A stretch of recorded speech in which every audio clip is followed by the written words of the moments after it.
আমাদের এলাকার অনেক মানুষকে অন্যরা মফিজ বলে সম্বোধন করে। গালাগালির এক পর্যায়ে আমরা ইদানিং আমলে দেখতে পাই যে আমাদের বাজারে মানুষকে রোহিঙ্গা বলে কটাক্ষ করতেছে।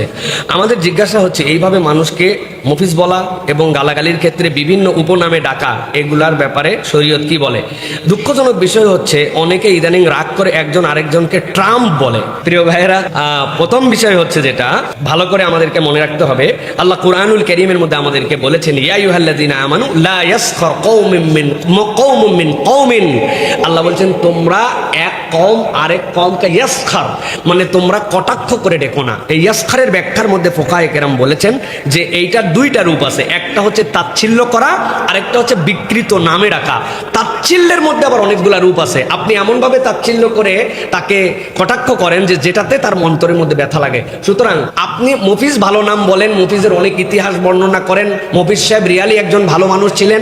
যখন রংপুর অঞ্চল থেকে মানুষ ঢাকায় আসতে পারতো না, তখন উনি মানুষদেরকে কাজের জন্য পাঠাতেন। তাকে আল্লাহ সামর্থ্য দিয়েছিলেন, তো যারা যারা ভাড়া দিতে পারবে না তারা ছাদে উঠতো বা ভিতরে দাঁড়ায় থাকতো। এরপরে জিজ্ঞাসা করতো মানুষজন, এই মফিজ কারা? মানে ওই মফিজ সাহেবের লোক কারা যারা টাকা দিয়ে ঢাকা যেতে পারে না, উনি তাদের হয়ে বিল শোধ করে দিবে।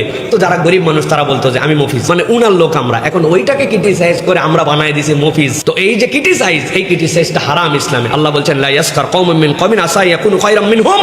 তুমি যাকে কটাক্ষ করতেছো হতে পারে সে তোমার থেকে ভালো। সুতরাং কটাক্ষ করা হারাম, বিকৃত নামে ডাকা হারাম। রোহিঙ্গা এটা তো একটা মোটামুটি একটা মজার ডাক। আহা, যারা তাদের মাতৃভূমি ত্যাগ করে, যাদের হত্যা করে, যারা হিজরত করে চলে আসতে বাধ্য হয়েছে, তাদের মধ্যে কিছু খারাপ মানুষজন আছে। সে খারাপ মানুষ তো সবার মধ্যে আছে, কিন্তু এটাকে কটাক্ষ করে আপনি একজনকে বিকৃত করে রোহিঙ্গা বলতেছেন, এটা খুবই খারাপ।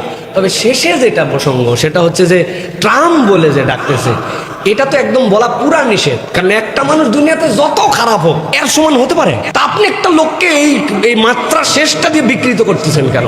সর্বক্ষেত্রে মনে রাখতে হবে, সিবাবুল মুসলিমি ফুসুক ওয়া কিতালুহু কুফর। একজন মুসলমান আরেকজন মুসলমানকে গালি দিবে না। আপনি নিজেই বুঝতে পারবেন যে আমি এই সম্বোধন করতেছি, যদিও সম্বোধন সুন্দর শোনা যাচ্ছে, কিন্তু আমি গালি দিচ্ছি কিনা। এই টেন্ডেন্সি হলে আল্লাহ নবী বলছেন এটা ফিস্ক, স্পষ্ট আল্লাহর দ্রোহিতা, কবিরা গুনাহ। সুতরাং আমরা এটাতে অ্যাভয়েড করবো। আল্লাহ আমাদের বোঝার তৌফিক দান করেন।